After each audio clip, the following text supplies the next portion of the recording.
నమస్కారం. ఘంటారావానికి స్వాగతం. ముందుగా ప్రధానాంశాలు. అభ్యర్థుల ఎంపికపై కాంగ్రెస్ నేతల తుది కసరత్తు. చివరి అవకాశం కోసం ఢిల్లీలో ఆశావాహుల ప్రయత్నాలు.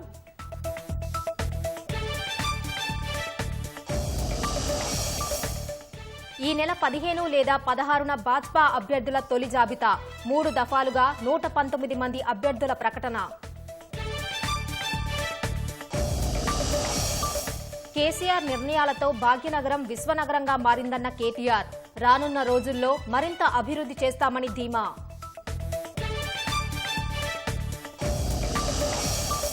కండువా మార్చినంత సులభంగా పార్టీలు మారుతున్నారు. రాజకీయాల్లో కోట్లు లేనిదే ఓట్లు రావడం లేదన్న వెంకయ్యనాయుడు.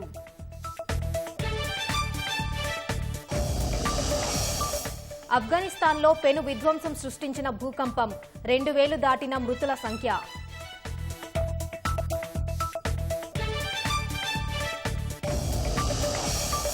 బాంబు మోతలతో దద్దరిల్లుతున్న పశ్చిమాసియా. పరస్పర దాడులతో ఇజ్రాయెల్ పాలస్తీనాల్లో రక్తపు టేరులు.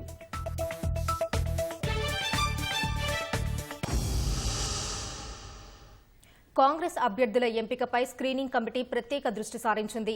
ఇప్పటికే 65 స్థానాలకు దాదాపు అభ్యర్థులను ఖరారు చేసిన కమిటీ మరో 35 చోట్ల ఏకాభిప్రాయానికి తీసుకొచ్చే ప్రయత్నాలు చేస్తోంది. దాదాపు 100 నియోజకవర్గాలను అభ్యర్థులను ఖరారు చేసి కేంద్ర ఎన్నికల కమిటీకి నివేదించాలని స్క్రీనింగ్ కమిటీ భావిస్తోంది. ఢిల్లీ వెళ్లిన పలువురు ఆశావహులు టికెట్ కోసం తమ వంతు ప్రయత్నాలు చేస్తున్నారు. శాసనసభ ఎన్నికల్లో పోటీ చేసే అభ్యర్థుల ఎంపికపై కాంగ్రెస్ ముమ్మర కసరత్తు చేస్తోంది. ఇప్పటికే పలుసార్లు భేటీ అయిన స్క్రీనింగ్ కమిటీ మురళీధరన్ అధ్యక్షతన మరోసారి ఢిల్లీలో సమావేశమైంది. ఇప్పటి వరకు కసరత్తు చేసిన నియోజకవర్గాలకు చెందిన తాజా సర్వేల ఆధారంగా పునః పరిశీలన చేస్తున్నట్లు తెలుస్తోంది. ఏకాభిప్రాయం కుదిరిన సిట్టింగ్ ఎంపీలు, ఎమ్మెల్యేలు, ఎమ్మెల్సీలు, ఏఐసీసీ కార్యదర్శులు సహా కొందరు మాజీ మంత్రులు పోటీ చేసే నియోజకవర్గాలు కాకుండా 2-3 టికెట్ కోసం పోటీలో ఉన్న చోట్ల అభ్యర్థుల పేర్లను కొలికి తెచ్చినట్లు సమాచారం. ప్రజాబలం లేనివారికి టికెట్ దక్కకూడదనే ఆలోచనతో స్క్రీనింగ్ కమిటీ ముందుకెళ్తున్నట్లు తెలుస్తోంది. స్క్రీనింగ్ కమిటీలో జరిగిన అంశాలు బయటకు రాగా పైరవీలు, లాబియింగ్లు అధికమైనట్లు తెలుస్తోంది. స్క్రీనింగ్ కమిటీ చైర్మన్ నుంచి సభ్యుల వరకు దగ్గరగా ఉన్న వారి గురించి తెలుసుకున్న ఆశావాహులు తమకే టికెట్ దక్కేట్లు చూడాలని కోరుతున్నారు. కమిటీ చైర్మన్ మురళీధరన్ను కలిసిన మహిళా కాంగ్రెస్ అధ్యక్షురాలు సునీతారావు మహిళా విభాగానికి ప్రాధాన్యమివ్వాలని కోరినట్టు తెలుస్తోంది. రాష్ట్రానికి చెందిన పలువురు నేతలు ఢిల్లీలోనే మకాం వేసి స్క్రీనింగ్ కమిటీపై తమకే టికెట్ ఇవ్వాలని ఒత్తిడి తెస్తున్నట్లు సమాచారం. ఇప్పటికే ఢిల్లీ చేరిన పలువురు ఆశావాహులు స్క్రీనింగ్ కమిటీలో చర్చకు వచ్చిన విషయాలను తెలుసుకునేందుకు తీవ్రంగా ప్రయత్నాలు చేస్తున్నారు. టికెట్ల ఎంపిక ప్రక్రియ కొలిక్కి వచ్చే అవకాశం ఉండటంతో ఎవరి పేర్లు ప్రకటిస్తారనే అంశంపై ఉత్కంఠగా ఎదురుచూస్తున్నారు. ఇప్పటి వరకు 60కి పైగా స్థానాల్లో ప్రతిపాదనలు సిద్ధం కాగా నేడు మరో 35 నియోజకవర్గాలపై చర్చకు వచ్చినట్లు తెలుస్తోంది. దాదాపు 100 నియోజకవర్గాలకు ఏకాభిప్రాయంతో ఒక పేరును కేంద్ర ఎన్నికల కమిటీకి ప్రతిపాదించేందుకు స్క్రీనింగ్ కమిటీ కసరత్తు చేస్తున్నట్లు తెలుస్తోంది. సీట్ల ఎంపిక కసరత్తు జరుగుతున్న వార్ రూమ్ ముందు ఉస్మానియా విశ్వవిద్యాలయం విద్యార్థి, ఐకాసా నాయకుల ఆందోళన చేపట్టారు. రాహుల్ గాంధీ సూచనలు స్క్రీనింగ్ కమిటీ పరిగణలోకి తీసుకుని ఎన్నికల్లో తమకు సీటు కేటాయించాలని ప్లక్కార్డులు చేతబూని నినాదాలు చేశారు. న్యాయం జరగాలి, తెలంగాణ విద్యార్థి ఉద్యమ నాయకులకు న్యాయం జరగాలి, కాంగ్రెస్ పార్టీలో పనిచేస్తున్న తెలంగాణ విద్యార్థి ఉద్యమ నాయకులకు బయటికి రావాలి. మురళీధరన్ గారు జరగాలి. స్క్రీనింగ్ కమిటీలో ఓయి విద్యార్థి టికెట్ల అంశంపై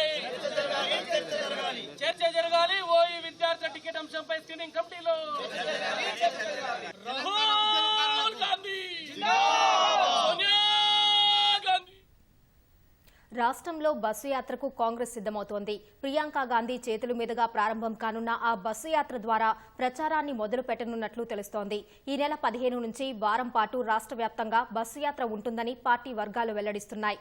బస్సు యాత్ర విధి విధానాలపై చర్చించేందుకు ఎల్లుండి పీసీసీ రాజకీయ వ్యవహారాల కమిటీ సమావేశం కానుంది. రాష్ట్రంలో ఎన్నికలకు ఎప్పుడైనా ప్రకటన వెలువడే అవకాశం ఉండడంతో ప్రచారంపై కాంగ్రెస్ దృష్టి సారించింది.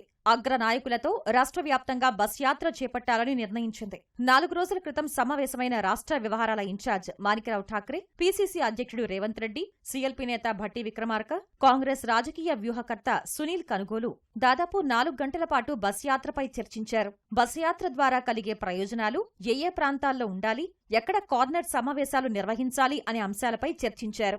తొలుత 119 నియోజకవర్గాల్లో యాత్రకి ప్రణాళికలు సిద్ధం చేసినా 20 రోజుల వరకు సమయం పడుతుండటంతో వారానికి కుదించి పార్లమెంటు నియోజకవర్గాల వారీగా నిర్వహించాలని యోచిస్తున్నట్లు తెలుస్తోంది. ఈ నెల 15న ప్రియాంకా గాంధీ చేతుల మీదుగా బస్సు యాత్ర ప్రారంభమవుతుందని, మరుసటి రోజు ఆమె పాల్గొంటారని తెలుస్తోంది. బస్సు యాత్ర ద్వారా ప్రధానంగా యువ, వ్యవసాయ, ఎస్సీ/ఎస్టీ డిక్లరేషన్లు, 6 హామీల గ్యారంటీలపై ప్రచారం నిర్వహించడంతో పాటు కేంద్ర రాష్ట్ర ప్రభుత్వాల ప్రజా వ్యతిరేక విధానాలను ప్రజల్లోకి తీసుకువెళ్లాలని నిర్ణయించారు. బస్ యాత్రపై చర్చించేందుకు మంగళవారం సాయంత్రం రాజకీయ వ్యవహారాల కమిటీ సమావేశం జరపాలని పీసీసీ నిర్ణయించింది. 17 పార్లమెంటు నియోజకవర్గాలు, వీలైనంత ఎక్కువ అసెంబ్లీ స్థానాలను చుట్టేలా బస్ యాత్ర చేపడితే బాగుంటుందని కాంగ్రెస్ భావిస్తోంది. కాంగ్రెస్ అగ్రనేత ప్రియాంకా గాంధీ, రాహుల్ గాంధీ, ఏఐసీసీ అధ్యక్షుడు మల్లికార్జున ఖర్గే యాత్రలో పాల్గొనే అవకాశం ఉండడంతో ఏర్పాట్లు, ఇతర అంశాలపైన మంగళవారం జరిగే సమావేశంలో చర్చించే అవకాశముందని పార్టీ వర్గాలు తెలిపాయి.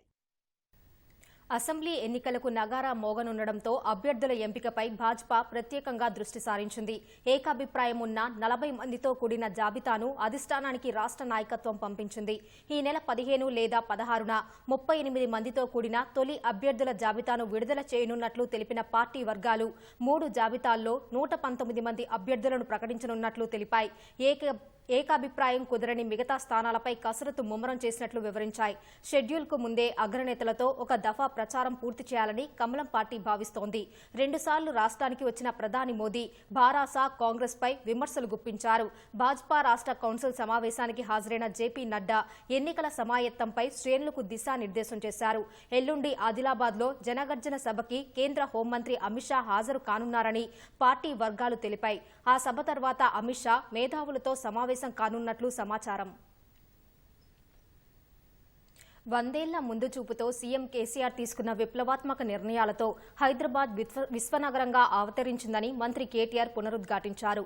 రహదారి వ్యవస్థలో మార్పులు, మెట్రో రైల్, మౌలిక వసతుల ఏర్పాటు, ప్రగతిశీల పారిశ్రామిక విధానం, ఆవిష్కరణలకు అనువైన వాతావరణం, హరితహారం వంటి కార్యక్రమాలతో హైదరాబాద్ మునుపెప్పుడూ చూడని అభివృద్ధిని సాధించిందని ట్విట్టర్లో సంతోషం వ్యక్తం చేశారు.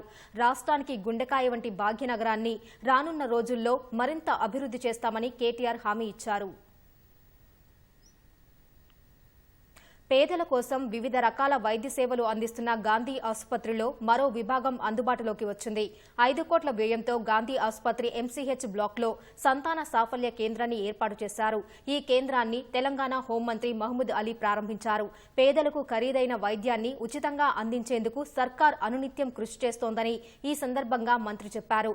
పేట్ల బుర్జు ఆసుపత్రితో పాటు వరంగల్ ఎంజీఎంలోనూ ఐవీఎఫ్ కేంద్రాలు అందుబాటులోకి తెస్తామని హామీ ఇచ్చారు.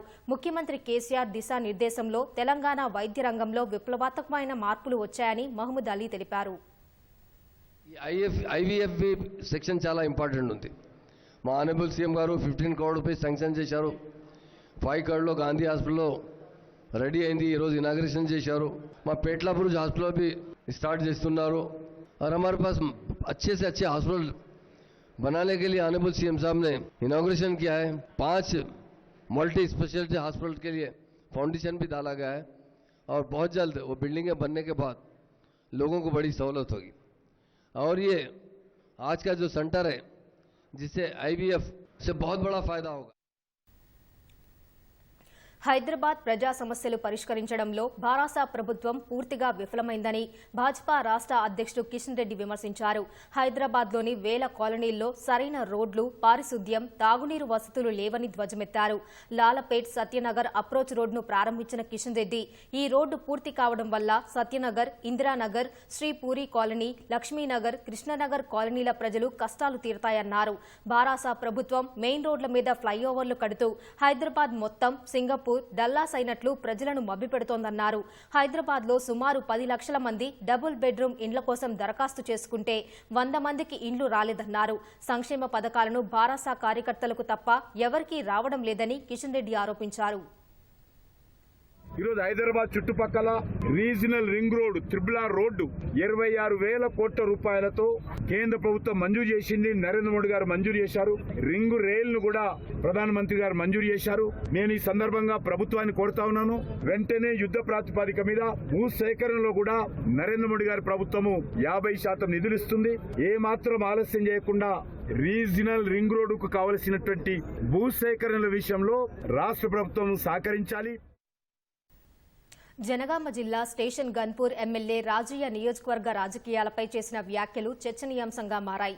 హనుమకొండ జిల్లా ధర్మసాగర్ మండలం కేశవనగర్ పంచాయతీ భవనాన్ని ప్రారంభించిన అనంతరం రాజకీయ పరిస్థితులు చూస్తే తాను నియోజకవర్గానికి రావాల్సిన అవసరమే లేదన్నారు. నియోజకవర్గంలో కష్టమైన పరిస్థితులు నడుస్తున్నాయన్నారు. కాశీ నుండి ఓన్లీ పర్టికులర్గా ఈ ప్రోగ్రాం గురించి రావడం అంటే కన్సర్న్ టువర్డ్ జాబ్ ఇచ్చిన మాట కోసం అసలైతే రాజకీయ పరిస్థితుల దృష్టిలో వచ్చే అవకాశం లేదు. అవసరం కష్టమైన పరిస్థితులు నడుస్తూ ఉన్నాయి. భయంగా డప్పు కొట్టాలంటే భయపడతారు, ఫ్లెక్స్ పెట్టాలంటే భయపడతారు, కోలాటం ఆడాలంటే భయపడతారు. బిక్కుమొక్క తీసుకొని చూస్తే ఎందుకు ఈ అభద్రత భావమో నాకు అర్థం కావట్లేదు. రాజకీయాల్లో కోట్లు లేనిదే ఓట్లు రావనే పరిస్థితి ఏర్పడిందని, అది మారాల్సిన అవసరం ఉందని మాజీ ఉపరాష్ట్రపతి వెంకయ్యనాయుడు అభిప్రాయపడ్డారు. భుజం మీద కండువా మార్చినంత సులభంగా నేతలు పార్టీలు మారుతున్నారన్న వెంకయ్య, పార్టీ మారితే ఆ పార్టీలో ఉండగా వచ్చిన పదవికి సైతం రాజీనామా చేయాలన్నారు. హైదరాబాద్ MCHRDలో నిర్వహించిన సిటిజన్ యూత్ పార్లమెంట్ కార్యక్రమానికి వెంకయ్యనాయుడు హాజరయ్యారు. ఆ కార్యక్రమంలో హోంమంత్రి మహమూద్ అలీ, భాజపా రాజ్యసభ సభ్యుడు Laxman, TSI MDC chairman Erolla Srinivas సహా పలువురు ప్రముఖులు పాల్గొన్నారు. యువత సిద్ధాంతాలకు కట్టుబడి చేసే రాజకీయాల వల్ల ప్రజలకు ప్రయోజనం కలుగుతుందని వెంకయ్యనాయుడు అభిప్రాయపడ్డారు. ప్రపంచంలో ఏ దేశానికి లేనట్లుగా భారత్కు యువశక్తి ఉందని హోంశాఖ మంత్రి మహమూద్ అలీ అన్నారు. కోట్లు లేకపోతే ఓట్లు రావు అని చెప్పి అంటున్నారు. దీన్ని మార్చాలంటే కూడా ఆదర్శప్రాయం వ్యక్తులు రావాలి. వాడు ఎప్పుడైతే కోట్లు ఖర్చు పెడతాడో రేపు కోట్లు సంపాదించాలి. వాడు దేశాన్ని దోచుకోవాలి, లేకపోతే ఎట్లా హ్యాండ్ తెచ్చి పెడతాడు చెప్పండి ఎవరైనా కూడా. ఈ వ్యవస్థ మారాలంటే ఆదర్శప్రాయమైన సిద్ధాంతప్రాయమైన రాజకీయాలు రావాలి. దానికోసమే యూత్ ఫ్రెష్గా ఉంటారు కాబట్టి, మంచి ఆలోచనలు ఉంటాయి కాబట్టి, మంచి ఉద్దేశం ఉంటుంది కాబట్టి, పోరాట పటిమగా ఉంటుంది కాబట్టి యూత్ పాలిటిక్స్లోకి రావాలని చెప్పని నేను ఇందాక చెప్పినట్టుగా ధనలోభానికి, ఇటు కుల లోభానికి, అటు ప్రాంతీయ తాత్కాలిక ద్వేషాలకు అతీతంగా తయారయ్యే విధంగా మనం రాజకీయాన్ని రూపొందించాలి. नौजवान ही आगे बढ़ना चाहिए और हम लकी है इस देश में नौजवानों की तादाद बहुत अच्छी है. चाइना है या अमेरिका है, यहाँ नौजवान नहीं है. अगर नौजवान इंडिया में वर्ल्ड में किसी जगह है सबसे ज़्यादा तो हमारे इंडिया में है. और हमारे CM साहब भी हमेशा नौजवानों को ज़्यादा प्रेफरेंस देते हैं.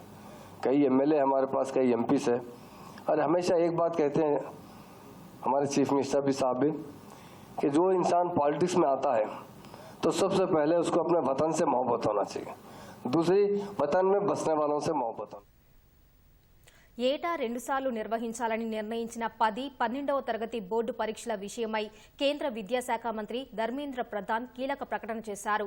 10, 12వ తరగతుల విద్యార్థులు 2 సార్లు బోర్డు పరీక్షలకు హాజరవడం తప్పనిసరి కాదని వెల్లడించారు.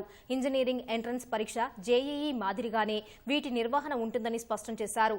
2 సార్లు రాస్తే అందులో ఏది ఉత్తమ స్కోర్ అనిపిస్తే దాన్నే విద్యార్థులు ఎంచుకోవచ్చని తెలిపారు. ఆశించిన స్థాయిలో రాయలేదనే భయం, అవకాశం కోల్పోయామని విద్యా వృధా అయిందన్న ఆందోళన ఉండవన్నారు. కొత్త విద్యా విధానం ప్రకటన తర్వాత విద్యార్థులతో మాట్లాడారని, వారి నుంచి సానుకూలత వ్యక్తమైందని చెప్పారు. కాగా NEPకి అనుగుణంగా విద్యా వ్యవస్థ సంస్కరణల కోసం న్యూ కరికులం ఫ్రేమ్వర్క్ విధానాన్ని కేంద్ర విద్యాశాఖ ఈ ఏడాది ఆగస్టులో ప్రతిపాదించింది. దీని ప్రకారం బోర్డు పరీక్షలు ఏటా 2 సార్లు నిర్వహిస్తారు. ఆయా సబ్జెక్టుల్లో సాధించిన ఉత్తమ స్కోర్ను విద్యార్థులు ఎంచుకునే అవకాశం కలగనుంది.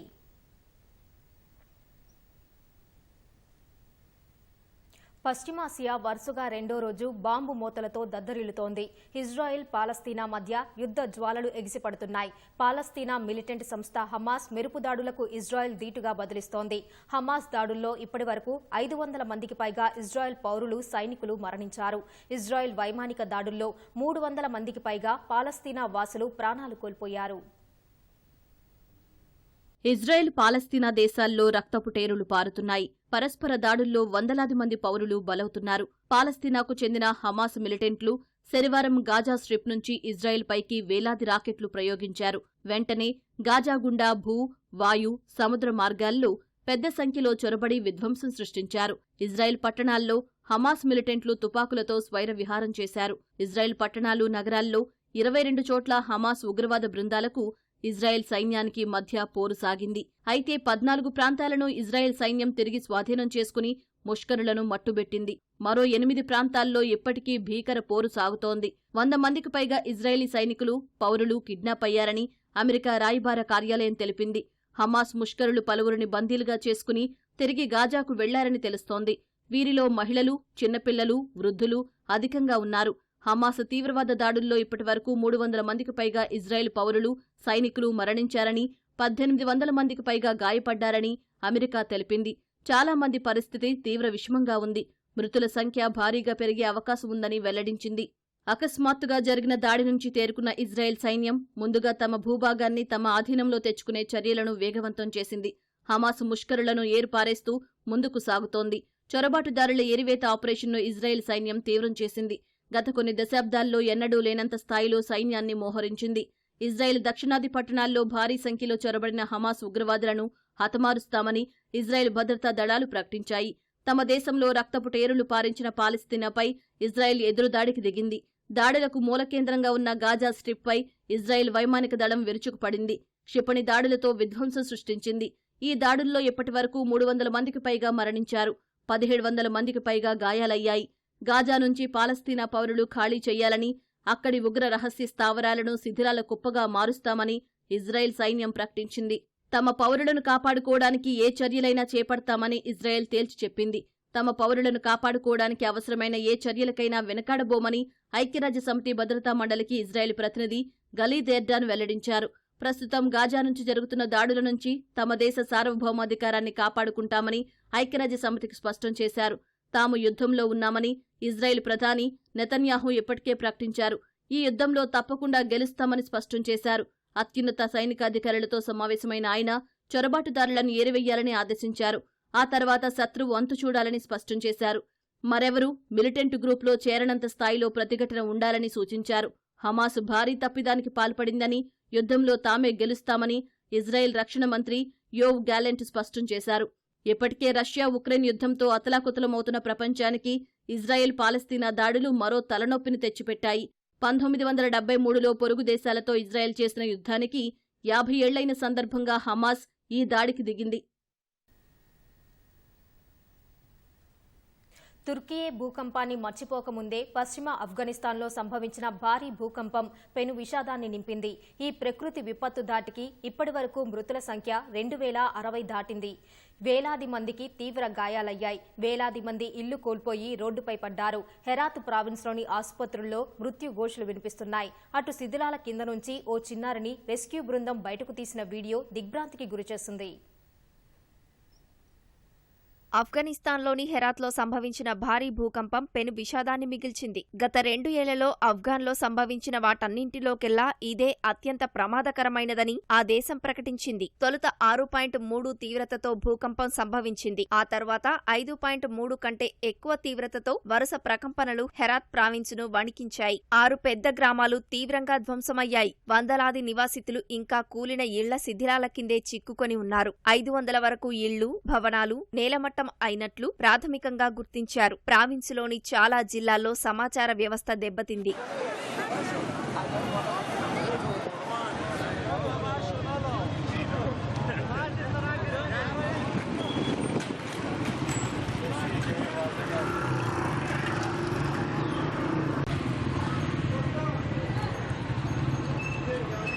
హెరాత్ ప్రావిన్సులోని జెండా జిల్లాలో భూకంప తీవ్రత అధికంగా ఉంది. స్థానికులే సహాయక చర్యల్లో పాల్గొంటున్నారు. మరిన్ని భూకంపాలు సంభవించే అవకాశం ఉండటంతో పరిసర ప్రాంతాల ప్రజలు ఇళ్ల బయటే ఉంటున్నారు. తాలిబాన్ ప్రభుత్వం కావడంతో సహాయక చర్యలు ఆలస్యం అవుతున్నట్లు తెలిసింది. స్థానిక సంస్థలను రెస్క్యూలో పాల్గొనాలని తాలిబాన్లు విజ్ఞప్తి చేస్తున్నారు. ఇప్పటివరకు ఏ దేశం కూడా ఆఫ్ఘనిస్తాన్కు సహాయం చేస్తామని ప్రకటించలేదు. ఆఫ్ఘాన్లోని ప్రపంచ ఆరోగ్య సంస్థ 12 అంబులెన్సులు, అత్యవసర వైద్య సామాగ్రిని అందించింది.